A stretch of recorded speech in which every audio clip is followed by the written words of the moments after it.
It's 1994. You are a child highly anticipating the release of the next RPG hit developed by a company known as Square from the fabled land of Japan, a place so far away in your child's mind that you couldn't possibly imagine that you'd ever get the opportunity to visit, let alone live there. But alas, this iteration never goes to a land down under, and you are left to pick through the limited PAL releases, which would become a trend over the years, even into the era of the Sony PlayStation. The game I speak of course, is Final Fantasy VI, which some would know as Final Fantasy III in NTSC territories on the Super Nintendo. We are finally at the end of the era of pixel-based Final Fantasy titles, this one releasing in Japan and NTSC territories in 1994 for the Super Nintendo Entertainment System. Over the years, the game later received remasters across the Sony PlayStation, Game Boy Advance, Android, iOS, and then the Pixel Remaster series.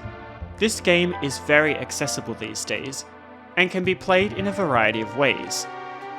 For the purposes of this review, I played Final Fantasy VI within the Final Fantasy Anthology for the Sony PlayStation. Now close your eyes and imagine.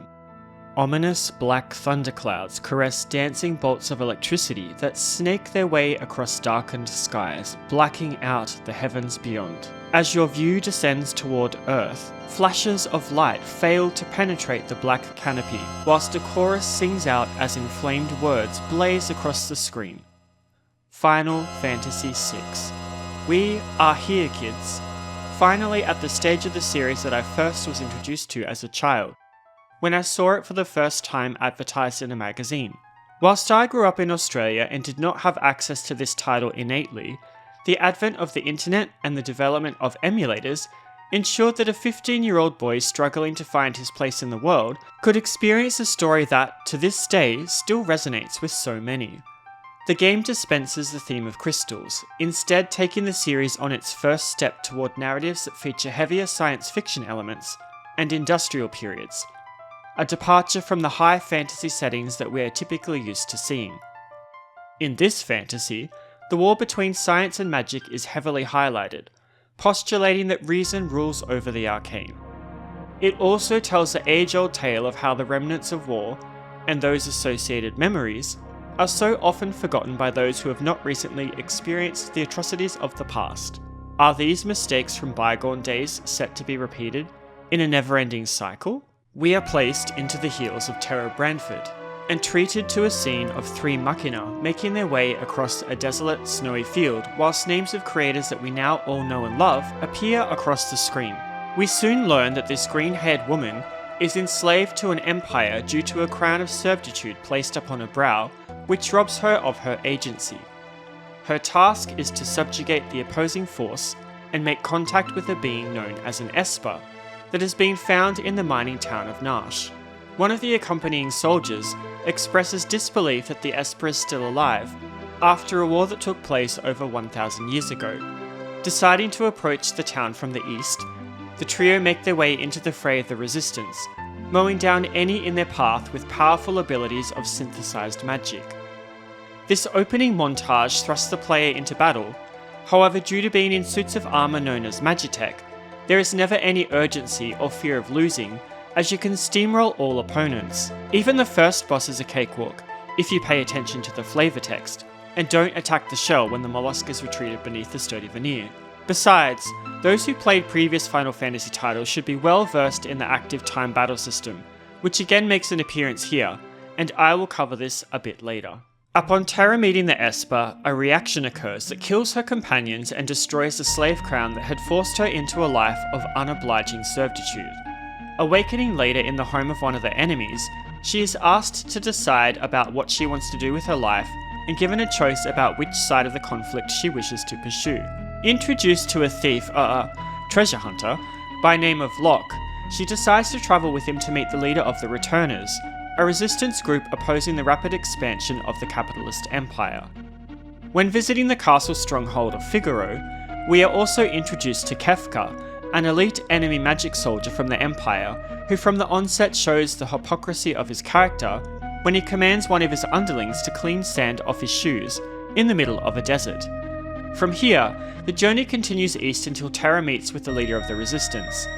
Eventually agreeing to assist the movement, most of the party journey down a raging river on a raft and become separated, which is where I personally believe the storytelling in this game becomes the strongest.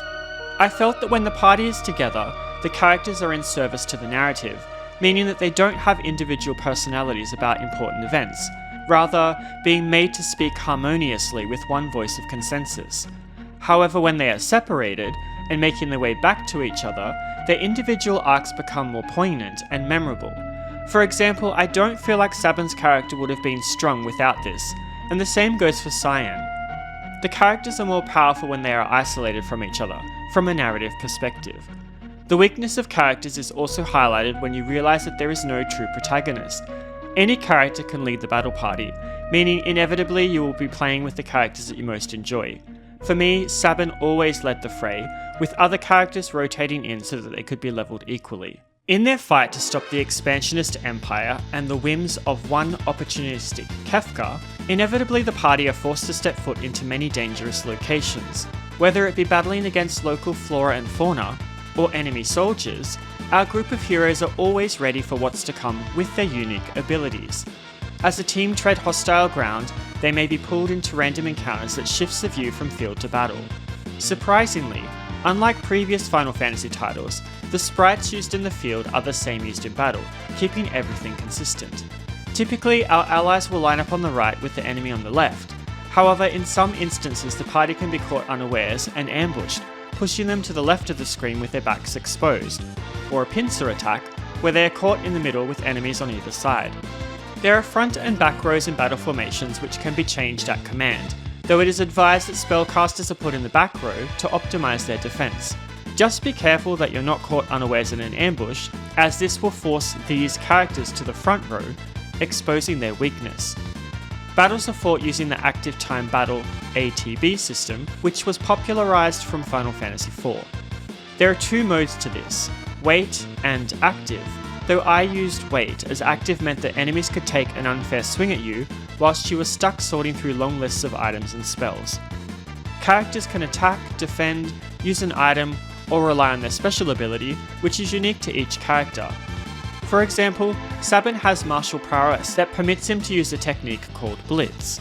When selecting this command, as the player you need to input a string of buttons on your controller to execute the attack, and these must be memorised. Celeste, on the other hand, as a magic knight, has the ability Runic, which absorbs the next cast spell as MP, be it from foe or friend. There are a total of 14 party members, so as the player you need to determine which characters work best with each other to build the ideal party for each situation. At a later point in the game, almost all characters gain the ability to learn magic by equipping an item called Magicite and gaining magic AP, or magic points, from defeating enemies.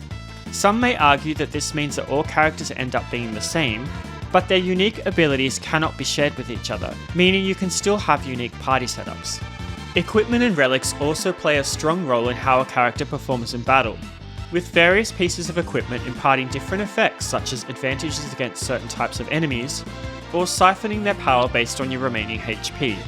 And then there's that one that casts instant death on an enemy, though don't use this on an undead opponent as it doesn't work. Relics, of which 2 can be equipped per character, serve a similar purpose to an accessory, and can drastically change how a character operates in battle. For example, Realm's fake mustache changes Sketch into Control, which allows her to command monsters to use their abilities on her behalf against themselves or your allies. This, paired with the fact that Strago can learn certain enemy abilities as lore, similar to blue magic, makes the two of them paired in battle a no-brainer. A personal favourite relic combination of mine was giving Sabin 2 earrings and then watching him pummel everything into oblivion with his butt cheeks. A review of Final Fantasy VI cannot be complete without talking about one of the biggest shocks to the community when it was first revealed, which is a spoiler should you have not played this game before. So I will give you the opportunity to skip to this timestamp if you don't want any major spoilers. Okay, are you ready? 3, 2, 1... Muscleheads hate 'em. Final Fantasy VI doesn't quite know when it wants to pull its punches when it comes to dealing with its characters narratively. On one hand, there is one instance where you can permanently lose Shadow as a party member should you not wait for him at the floating continent. In games typically, countdowns innately invoke fear and anxiety that something bad will happen when the timer reaches 0, which automatically makes you want to get out of there as quickly as possible. However, if you choose to jump onto the airship without Shadow arriving, sadly he will not be seen again for the rest of the game. Other characters, however, seem to have a guardian angel and manage to avoid many levels of adversity that would have killed the best of us. Additionally, Kefka using the power of the Warring Triad to literally rip the world apart was a little half-assed. Yes, there are the shocking scenes of his fellow soldiers being pancaked by the heaving earth, and seeing parents fall into newly created crevices whilst their children just stand by helpless to do anything, instills a sense of dread in the player. However, I kind of wish the developers leaned a little harder into this. Whilst the world as we know it is changed forever, with all landmass being completely reworked, creating a new world to be explored, most of the major landmarks still remain, and are unharmed. It is a little disappointing considering that Kefka is quite lunatic and uncaring in the earlier parts of the game, poisoning the entire kingdom of Doma without batting an eyelid, but here, his devastating rays of destruction conveniently seem to avoid directly hitting most settlements, as long as they stay in line. I would have liked to have seen a town that was doing okay, but gets obliterated as he notices that the returners are gathering there, and the citizens have been supporting them. This would have added a bit more depth and impact to the second half of the game.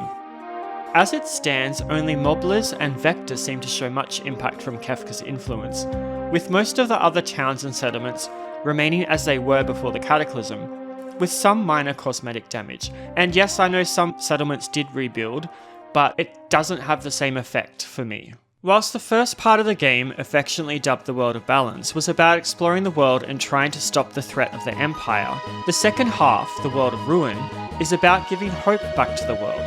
You commence as Celeste on a small remote island with nothing but sickly fish and the scientist Sid, who is quite unwell, and depending on your actions you either get a raft gifted to you by Sid, or you witness a rather unsettling scene where Celeste decides to give up and jumps off a cliff. It's quite sordid, but after this, you are ferried to a larger part of the ruined world where you can travel to different locations, solve their problems, and then get one of your previous party members back, by giving them hope.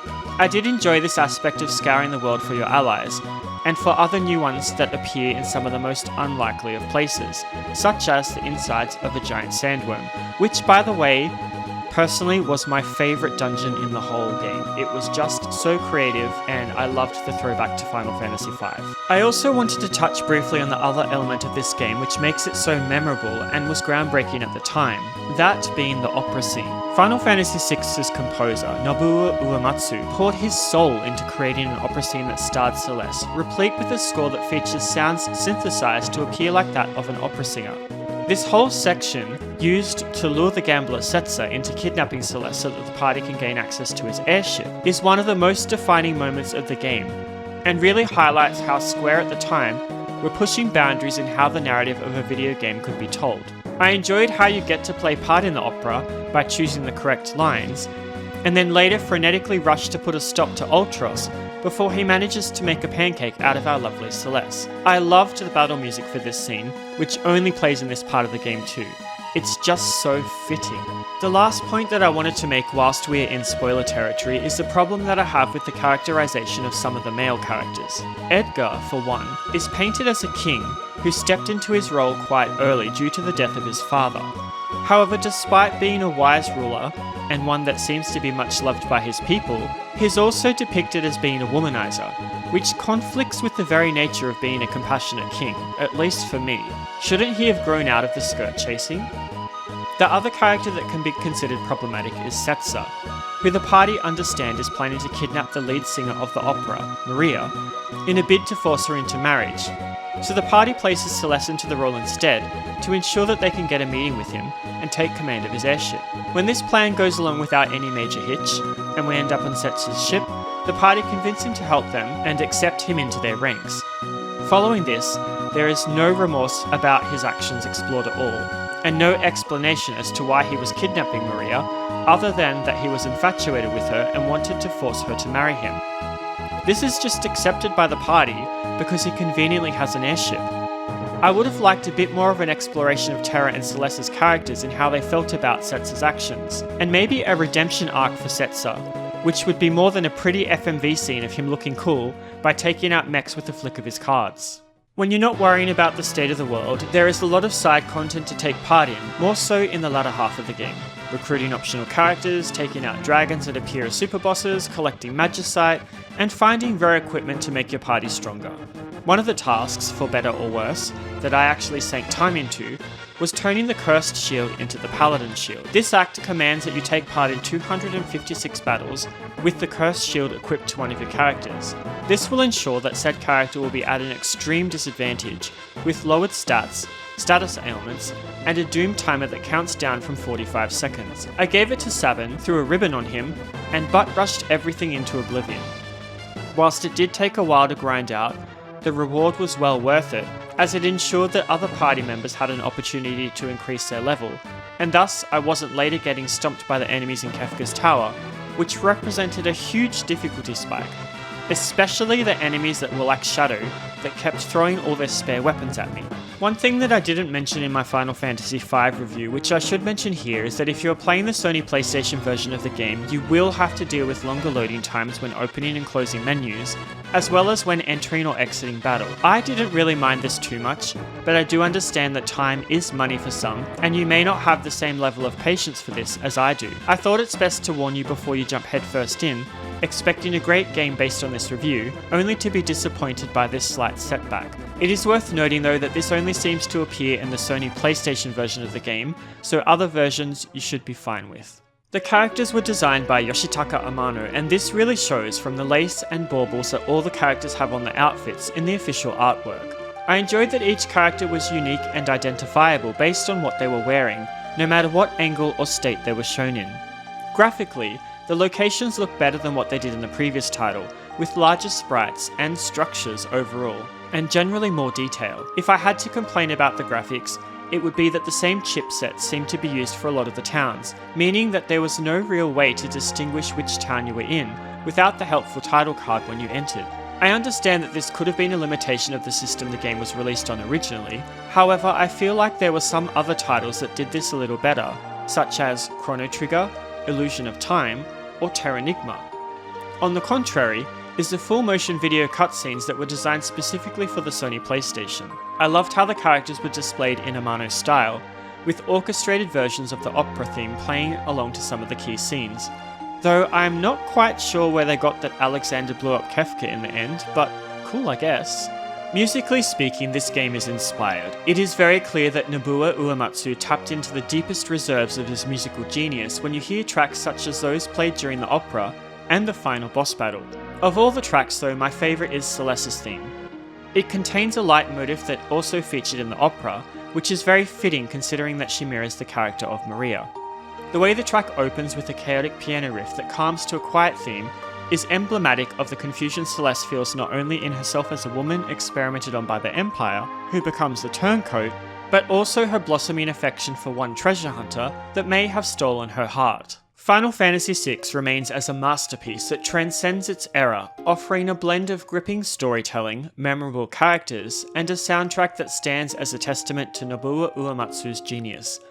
Its departure from traditional high fantasy themes into a world of industrial conflict and moral ambiguity truly redefined the limits of what an RPG could do in terms of story. While some characterizations and narrative choices may not resonate with people today, the game's ability to craft moments of profound emotional depth, like the opera scene or the harrowing world of Ruin, cements its legacy as one of the greatest RPGs ever created. The balance between strategy-driven gameplay and evocative art style, and the haunting beauty of its music ensures that it remains as impactful now as it was in 1994. If you can look past a few quirks, like the load times on the Sony PlayStation, you'll find yourself rewarded with a rich experience that is much about the journey as it is the destination. Whether you're revisiting this classic or playing it for the first time, Final Fantasy VI deserves its place in the pantheon of gaming history. By the way, have you played Final Fantasy VI? What are your thoughts on this game? Let me know in the comments. This has been Venoir with a review of Final Fantasy VI for the Sony PlayStation. If you enjoyed this review, please like and subscribe for more great JRPG content. As always, thank you for taking the time to watch my video. I really appreciate you. Take care of yourselves, and bye bye for now.